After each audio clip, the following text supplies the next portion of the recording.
বিরোধী দলীয় chief whip জনাব মোহাম্মদ মুজিবুল হক সম্পূরক প্রশ্ন করুন। মাননীয় স্পিকার, মাননীয় মন্ত্রী, স্বাস্থ্যমন্ত্রী একজন খুব ভালো মানুষ, প্রথিতযশা চিকিৎসক বাংলাদেশে। কিন্তু যে মন্ত্রণালয় এসেছেন সেটা আমার মনে হয় একটা বারুদের মতো। মাননীয় মন্ত্রী, সর্ব অঙ্গে ব্যথা, ওষুধ দিব কোথায়, কি বলবো।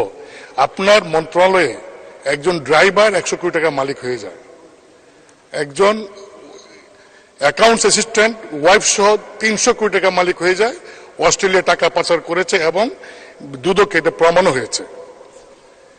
আপনি একটা উদ্যোগ নিয়েছেন যে এই ঢাকা শহর সহ সারা বাংলাদেশে বেআইনি যে ক্লিনিক, হাসপাতাল, সেগুলি উচ্ছেদের পারবেন কিনা জানি না, তবে পারা দরকার।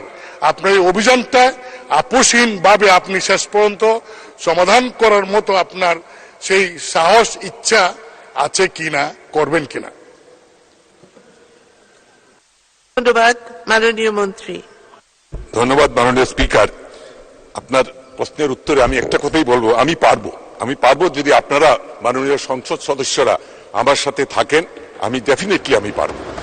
এবং আপনার মাধ্যমে এটুকুই বলতে চাই, আপনাদের কাছে আমার সবিনয় অনুরোধ, আপনারা প্রত্যেকের এলাকায় যে সমস্ত ক্লিনিক, ডায়াগনস্টিক সেন্টার থাকে, আপনারা ভিজিট করুন, ভিজিট করে দেখুন যে তাদের সেই যা যা সুবিধা সেগুলো আছে কিনা, লাইসেন্স আছে কিনা।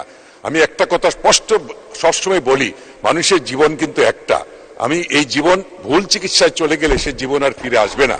অতএব আপনারা আমাকে সাহায্য করুন, আপনারা আমাকে জানান কোথায় কোন অবৈধ ক্লিনিক, কিংবা নিশ্চয়ই মানুষের, আমি সব হাসপাতাল বন্ধ করার পক্ষে না, হাসপাতাল থাকবে, কিন্তু হাসপাতালগুলো উপযুক্ত সরঞ্জাম নিয়ে যার যেখানে যা করা উচিত সেটা যদি থাকে তাহলে নিশ্চয়ই হাসপাতাল চলবে। ধন্যবাদ মাননীয় স্পিকার। ধন্যবাদ মাননীয় মন্ত্রী। মাননীয়